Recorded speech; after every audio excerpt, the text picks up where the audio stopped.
bonjour à tous, bienvenue dans les salons COSI de ce congrès du CNCH. Bonjour Denis. Bonjour Romain. On a le plaisir aujourd'hui de recevoir le professeur Denis Angoulevent qui est professeur à Tours et qui va parler tout à l'heure de l'insuffisance cardiaque et d'une thématique très concrète qui est cette fameuse quadrithérapie recommandée pour tous. On nous a donné ces 4 molécules comme ça sur la table, il faut qu'on les démarre, on ne sait pas trop comment et c'est ça que tu vas expliquer. Est-ce que tu peux nous donner un petit teaser de ce que tu vas faire ? Oui, merci, avec plaisir. Effectivement, on nous a donné ces 4 classes thérapeutiques à mettre en place rapidement, si possible, chez nos patients dans le cardiaque à fraction d'éjection altérée. Mais le mode d'emploi de comment je fais en pratique devant le patient, lui, n'était pas donné dans les recommandations. Du coup, on a essayé de réfléchir un petit peu et c'est là-dessus que je vais échanger. J'ai pas la science infuse, j'ai pas la réponse à tout. On a des études récentes qui montrent qu'il faut aller probablement assez vite. Mais devant un patient, effectivement, que ce soit un patient qu'on voit en consultation ou un patient qui est hospitalisé pour une première décompensation, il y a effectivement question sur comment implémenter. Alors là, on vous montre un exemple effectivement d'un papier de McMurray, qui est un des grands chercheurs sur le sujet, qui montre un peu la séquence conventionnelle qui est historique, avec d'abord les IEC, puis les bêta-blocs, puis les inhibiteurs des récepteurs mineralocorticoïdes, le sacubitril/valsartan et puis récemment le SGLT2. Il y en a pour 6 mois, si on veut mettre tout ça, et les courbes montrent que c'est trop tard, 6 mois. Alors lui proposait une approche, c'est un avis d'expert, c'était pas dans le cadre d'une étude, de commencer par bêta-bloqueur inhibiteur du SGLT2, puis mettre le sacubitril/valsartan, et en troisième ligne, l'inhibiteur des récepteurs mineralocorticoïdes, en proposant de faire ça en 4 mois, en 4 semaines, pour mettre les 4 pas à forte dose, et puis de les titrer ensuite.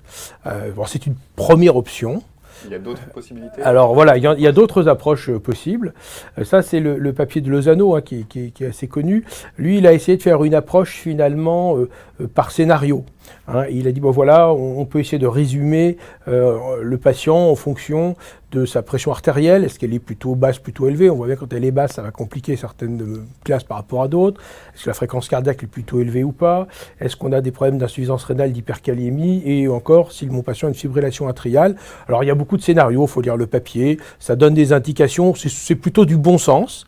Mais effectivement, chez un patient qui est plutôt un profil tachycardie, fibrillation atriale, on va rapidement privilégier les bêta-bloqueurs. Chez un patient hypotendu, on va se méfier avec peut-être le sacubitril/valsartan forte dose d'emblée, etc., etc. Donc ça, c'est une autre approche, à mon avis, qu'intuitivement les cardiologues font. Mais le message reste le même. Il faut quand même mettre rapidement les 4 et peut-être s'adapter ensuite au terrain.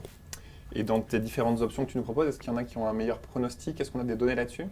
Alors un petit peu, c'est un travail plus récent qui a été publié dans l'European Heart cette année, le travail de Chen, qui a essayé de modéliser finalement le gain en termes de réduction de risque selon le gain observé pour chaque molécule chaque fois qu'elles ont été testées dans les études. Alors ils en arrivent finalement à un scénario d'optimisation, d'implémentation assez rapide, c'est ce qu'ils appellent la séquence 2 sur cette illustration, qui commence avec les ISGLT2, puis en deuxième intention, en deuxième séquence, mais très rapidement, dans la semaine qui suit, les inhibiteurs de récepteurs mineralocorticoïdes, puis le sacubitril/valsartan, puis les bêta-bloqueurs. C'est une proposition. Je pense que le message à faire passer, c'est qu'il faut s'acharner à mettre les 4 et il est inutile de titrer complètement une classe avant de mettre la suivante. Ça, c'est des règles, et McMurray l'avait bien décrit. Il y a plus de bénéfices à ajouter une deuxième classe qu'à titrer la précédente. Donc ça, c'est déjà un impératif. Donc il vaut mieux mettre rapidement les 4. Et puis nous, cardiologues, sur le plan pragmatique, on sait que si on ne le fait pas, nous, une fois qu'il est sorti de notre cabinet ou de l'hôpital, il n'y a pas grand monde pour s'en occuper. Et on n'est pas souvent, nous, en position de le revoir très très très souvent pour faire un suivi personnalisé. Alors peut-être qu'à terme, avec des IPA, avec des consultations, des heart failure cliniques, ambulatoires ou autres, on y arrivera. Mais je pense que la précaution, le message aujourd'hui, c'est les 4, le plus vite possible, et puis après on titre. Je crois que tu as parfaitement résumé la situation. Je pense que c'est beaucoup plus clair pour les auditeurs. Merci beaucoup Denis. Avec plaisir. Et puis au plaisir de te revoir bientôt sur ce plateau. Merci beaucoup.